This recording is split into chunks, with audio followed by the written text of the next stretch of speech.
Topic है plasmid. Bacteria का नाम सुना है? बैक्टीरिया, ये बैक्टीरिया है। इसके अंदर होता है genetic material, chromosome, DNA.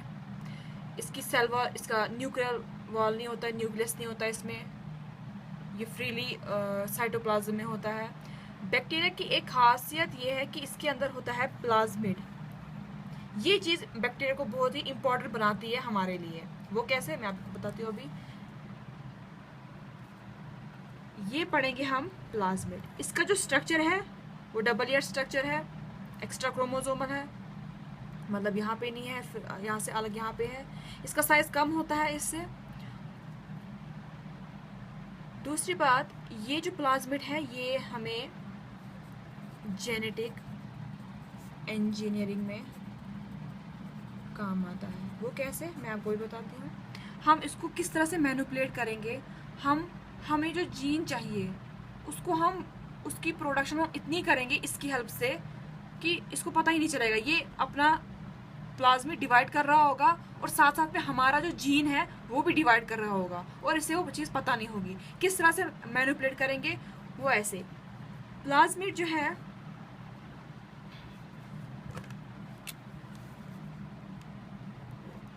Sorry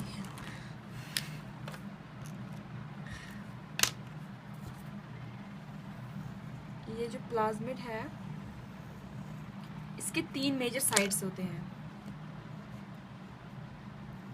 इसको कहते हैं मल्टीपल क्लोनिंग साइट। मैं आपको बताती हूँ अभी। इसको कहते हैं ओरिजिन ऑफ रेप्लिकेशन, और यहाँ पे एक रीजन है, इसको कहते हैं सिलेक्टेबल मार्कर। ठीक है, सबसे पहले ये रीजन, ये क्या है? ये वो रीजन है, हमारे पास मान लो एक जीन है, ठीक है। ये जीन इंसुलिन प्रोड्यूस करता है, ये जीन, ओके। तो हमें ये इंसुलिन बनाना है, उसके लिए हमें जीन ये चाहिए, ये एक्सप्रेस होना चाहिए ज़्यादा क्वांटिटी में। इस जीन को हम यहाँ पे लाएंगे। अब इस जगह को तो खाली करना पड़ेगा, ये जगह खाली होगी with the help of restriction enzymes.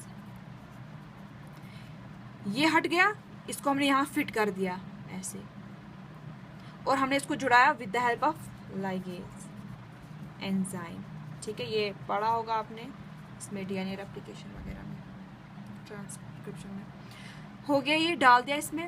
अब ये एक्सप्रेस कैसे होगा? ठीक है, ये बैक्टीरिया है हमारे पास, ये यहाँ पे लाते हैं हम। ये बैक्टीरिया है, ये हो गया प्लाज्मिड।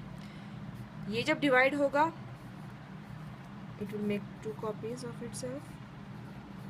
ठीक है, ये हो रहा है डिवाइड। इसके अंदर ये चीज़ है हमारा जीन, ये भी साथ साथ में डिवाइड होता जाएगा। अब बैक्टीरिया को नहीं मालूम कि मेरे हिस्से में क्या डाल दिया है, ठीक है। इसकी नाक काट के दूसरे की नाक लगा दी और उसको पता नहीं चल रहा है। अब ये डिवाइड होता जा रहा है।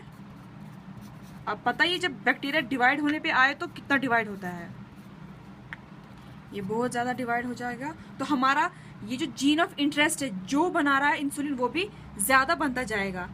तो अब ये रेप्लिकेट कैसे हो रहा है? रेप्लिकेट हो रहा है इससे, ऑरिजिन ऑफ रेप्लिकेशन की वजह से। यहाँ से स्टार्ट हो रही है रेप्लिकेशन, और ये हर बैक्टीरिया सेल में डिवाइड अपनी अपनी कॉपीज बनाता जाएगा। ठीक है, अब ये बात, अब एक और बात, बैक्टीरिया में 2 चीज़ें हैं, एक को अपना ये है जेनेटिक मटेरियल है, दूसरी तरफ इसका ये वाला है प्लाज्मिड। तो इसकी जो रेट ऑफ डिवीजन है वो रिड्यूस हो जाती है। अगर इसके पास यही एक चीज़ होती तो इसकी रेट ऑफ डिवीजन फास्टर होती।